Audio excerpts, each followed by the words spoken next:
მსოფლიო ამბები და რა მიმართულებით. იცი როგორ მაინტერესებს. სიმსონებზე ჩვენ გვისაუბრეთ, მოკლედ დავაანონსეთ ყოველ შემთხვევაში.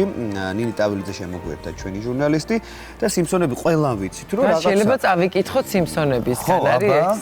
რაც შეიძლება მერე მოხდეს რამდენიმე წლის მერე ახდეს, ასე ვთქვათ. ამ წლის გეგმებია. ეხლა ჩვენ გვაინტერესებს ახლა უკვე 2026 წელში რა შეიძლება ველოდოთ ამ ანიმაციური სერიალიდან. ნინი იმუშავა ამაზე და ნინიკო აღარ მინდა დრო წაგართო, აბა შემოსვლა. დილიდან გელოდებით. დილან შვიდობის. მოგესალმებით და მივესალმებით ჩვენს მაყურებელს. უკვე წლებია, რაც სიმსონები უბრალოდ ანიმაციური სერიალი აღარ არის, ბევრისთვის ის ამერიკული ცხოვრების სატირაა, თუმცა მილიონობით მაყურებლისთვის უცნაური ფენომენია, რომელსაც მომავლის წინასწარ განჭვრეტის უნარი აქვს. ეს იმიტომ, რომ მასში გაჟღერებული მოვლენები თუ ხუმრობები წლების შემდეგ რეალურ მოვლენებად იქცევა. ხოლმე იქნება ეს ტექნოლოგიური რევოლუციები, პანდემიების სკანდალები თუ მსოფლიოში მიმდინარე ცვლილებები. ხშირად ამ ყველაფერს შემთხვევითობას მიაწერენ ხოლმე, თუმცა ხანდახან ისინი იმდენად ზუსტია, რომ მაყურებელი საკუთარ თავს გაუცებული ეკითხება, ეს უბრალოდ სცენარისტების წარმოსახვაა თუ რაღაც ბევრად უფრო იდუმალი. მოკლედ, ასეა თუ ისე დღეს სიმსონების წინასწარმეტყველებები პოპკულტურის ერთ-ერთ ყველაზე პოპულარულ თემად ითვლება. ინტერნეტში ვრცე სავსე ანიმაციური სერიალის კადრებით, რომლებიც რეალობად იქცა. დროის გასვლასთან ერთად ეს უცნაური შემთხვევები სულ უფრო მეტ კითხვას ბადებს. და ცოტა ხნის წინ რამდენიმე ცნობილმა უცხოურმა გამოცემამ სიმსონების 2026 წლის სავარაუდო წინასწარმეტყველებები გაავრცელა, თუმცა დასაწყისში ვეტყვი ჩვენს მაყურებელს, რომ მათ უკან სერიალის შემქმნელები არ დგანან და არც ანიმაციაში არ არის, აიმე მინიშნება, რომ ეს აუცილებლად 2026 წელს მოხდება. თუმცა ანალიტიკოსების ჯგუფი და მედია პლატფორმები ანიმაციურ სერიალში მიმდინარე რამდენიმე მოვლენას სწორედ 2026 წელს უკავშირებენ და მოდით ნახოთ თუ როგორ გამოიყურება ეს ეგრეთ წოდებული წინასწარმეტყველებები და მინდა გითხრათ, რომ სხვათა შორის ზოგიერთი მათგანი საკუთარ ახლოს დგას რეალობასთან და მოდით ახლა დავიწყოთ. მოკლედ, პირველი მათგანი ასეთია. ხელოვნური ინტელექტი ადამიანების სამუშაოებს ანაცვლებს. 2012 წელს სიმსონების ერთ-ერთ ეპიზოდში ახლა კადრებში ხედავს ჩვენი მაყურებელი სახელწოდებით ისინი რობოტები. იმ ქალაქში, სადაც სერიალის მოქმედება ვითარდება, რობოტები ადამიანების ჩანაცვლებას იწყებენ. ანალიტიკოსების თქმით, 2026 წელს ხელოვნური ინტელექტი სრულად თუ არა დიდი პროცენტით უკვე დაიკავებს ადგილს სხვადასხვა სფეროში. სხვათა შორის ამერიკის შეერთებულ შტატებში ჩატარებული კვლევის მიხედვით, მომავალი 10 წლის განმავლობაში AI 100 მილიონამდე სამუშაო ადგილს სრულად დაეპატრონება.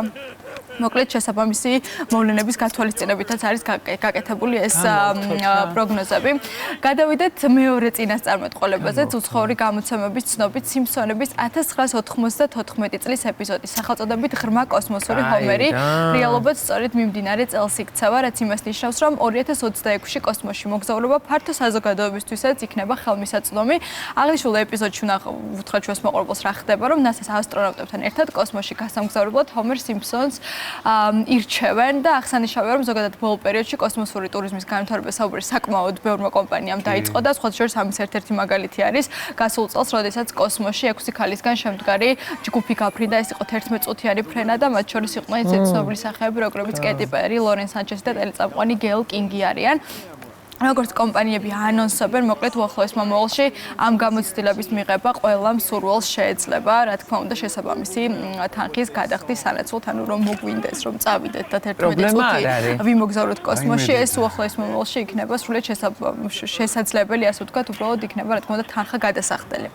სერიალის ანალიტიკოსების თქმით, შესაძლოა 2026 წელს მსოფლიოში ახალი ვირუსის შტამი გავრცელდეს, როგორც ისინი ამბობენ, 1993 წლის სიმსონების ეპიზოდი სახელწოდებით მარჯის საპატიმროში მიმდინარე წლის მოვლენებთან საკმაოდ ახლოს დგას და ახლა რა ხდება ამ ეპიზოდში? ხო, იქ უკვე ვირუსის გავრცელება, მაგასაც გეტყვი. აღნიშნულ ეპიზოდში მოკლედ სპრინგფილდში ახალი გამოგონილი ვირუსის ოსაკა ფლუს გავრცელებაზე არის საუბარი. მისი გავრცელების წყარო კი იაპონიიდან შემოსული სატვირთო ყუთები გახლავთ.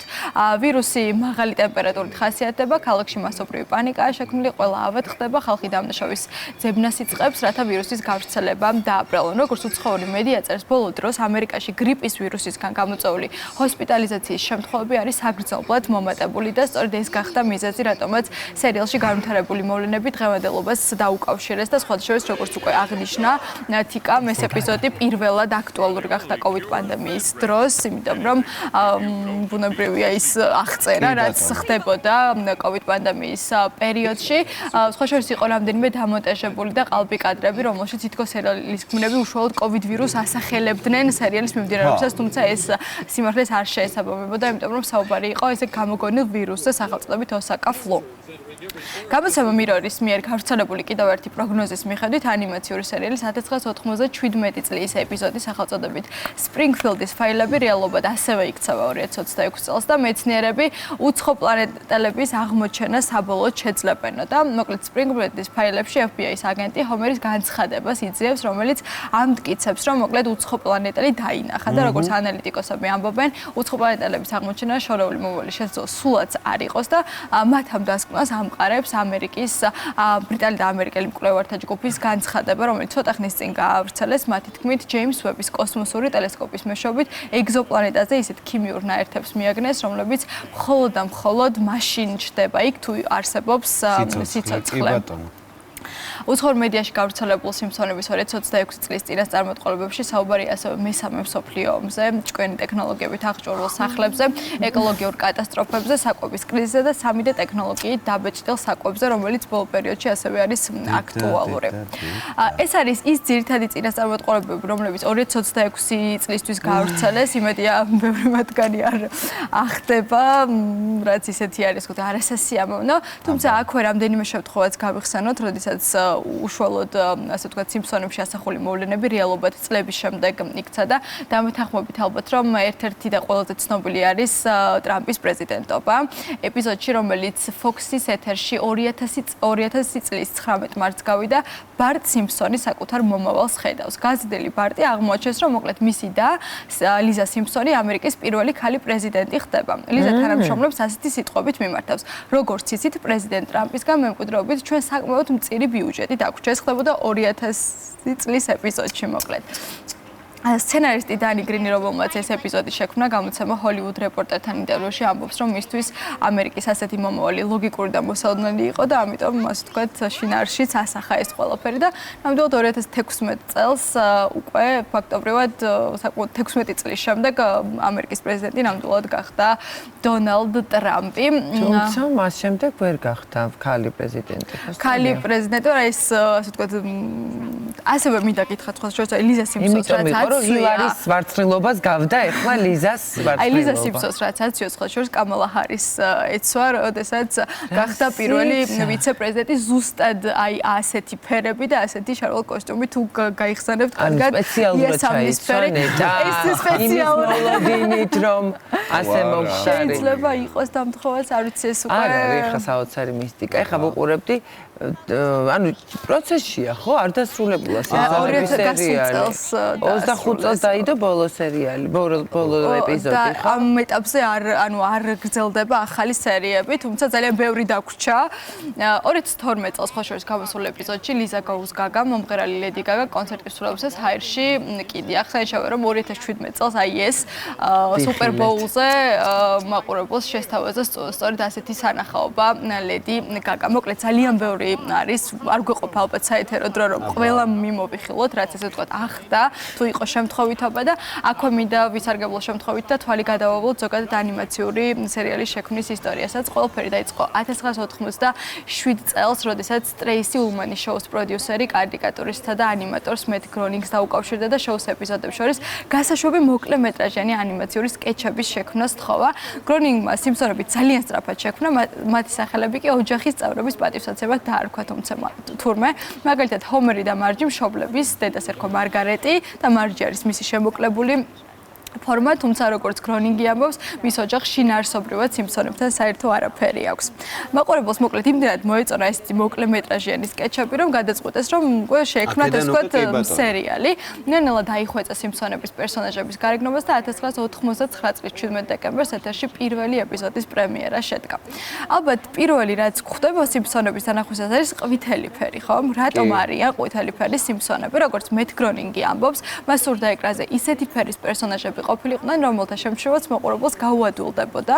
1980-იან წლებში ტელევიზორის კონტრასტული შესაძლებლობები და ფერები საკმაოდ იყო მცირე. შესაბამისად, ყვითელი ფერი იყო საკმაოდ კარგი გამოსავალი ამ ყველაფრიდან და სხვა შორის იგივე მიზანს ემსახურებოდა მარჯის თმის ცისფერი შეფერილობა. დაკურებულ ხართ, რომ სიმფსონებს ყველა პერსონაჟს აქვს ხელზე 4 თითი? როგორც მისი შექმნელი ამბობს, ეს იმიტომ, რომ 4 თითის ამოძრავება უფრო მარტივი იყო იმ ასე ვთქვათ არსებული ანიმაციის კეთების დროს ვიდრე 5-ის. სიმფსონების ბოლო ეპიზოდი მოყოლებელმა 2024 წლის 29 სექტემბერს იხილა, მას 37 სეზონი და 8 სერია აქვს. ის ყველაზე ხანგრძლივი ამერიკული ანიმაციური სერიალი არის. როგორც უცხოური მედია წერს, თითოეული ეპიზოდის გადაღება $5 მილიონ-მდე ჯდებოდა. დამეთანხმებით ალბათ რომ ზოგადად ასე ვთქვათ ანიმაციური სერიალები არის ჩვენი ბავშვობის განუყოფელი ნაწილი და გვახსოვს ალბათ ხომ რომ დილით დგებოდით ხოლმე და მე მახსოვს ბებია ჩემი რომ მოხვეწებდა სკოლაში წასვლა ერთ სერიას ვუყურებდი ხოლმე და მე მაინტერესებს რამდენად გვახსოვს უკვე ეს ყველაფერი და ჩაერთოს რა თქმა უნდა ჩვენი მაუსის კლუბი გახსოვს ჩემი შვილები უყურებდნენ აი ამ გადაცემაში ამ დავიწყოთ და მოკლედ დავსვათ მაშინ პირველი შეკითხვა რა უკვე არ ახლა დავინახავთ ეკრანზე მოკლედ გამოიცანით ანიმაცია მხოლოდ ერთი კადრით გვაქვს 4 სავარაუდო პასუხი ნარუტო ცხოვრება ლუისთან ერთად რობოტა და რობოტუნები თუ შამანების ხელმწიფე აი ეს ბუთქუჩა პერსონაჟი ვის გაგონებთ არ ვიცი ნარუტოში ბუთქუჩა არ არის მგონი კარგი აბა დაახლოებით ცხოვრება ლუისთან ერთად ვარმე მოკლედ ერთი და ერთი ქულა გვაქვს გამოვიცანით ოჯახი რასაყარლები ვარ თუ გახსოვთ რომელ ანიმაციურ ფილმში ხვდებით აი ამ ცნობილ სკოლას ეს არის ადამიანიობობამ დიდი წითელი ძაღლი კლიფორდი ბავშვები 402 ოთახიდან თუ მონსტრების კორპორაცია მონსტრების კორპორაცია მაგრამ რა შუაში რატო უნდა იყოს ეს სკოლა არ არის მონსტრების კორპორაცია ისე იყოს რა იყოს წითელი დიდი წითელი ძაღლი რა მონსტრების კორპორაცია რატო იქნებოდა სკოლა ეს არის ბავშვები 402 ოთახიდან აქ სწავლობდნენ ხოლმე რა მულტიპლიკაცია ეს ბავშვები 402 აი ესე ქვია ბავშვები განათლებს მაგაზე წადი ტომ ენ ჯერისკენ სადაც ხარ ვერ გავიგე იქნება ყველაფერი თუ გახსოვთ მაშინ რა ერქვათ რობოტას ერთგულ რობოტუნებს რობოტა ტუნა ორომტრიალა და ბორომტრიალა გაგორიალდა და გამოგორიალდა თუ ორიალა და ბორიალა მომწონს ორიალა და ბორიალა რა ვქნა და წინაურდა აშიკო მართლა და გაგორიალდა და გამოგორიალდა ეს არ არის ჩემი ბავშვი არა საერთოდ არ ვიცი ეს ანიმაცია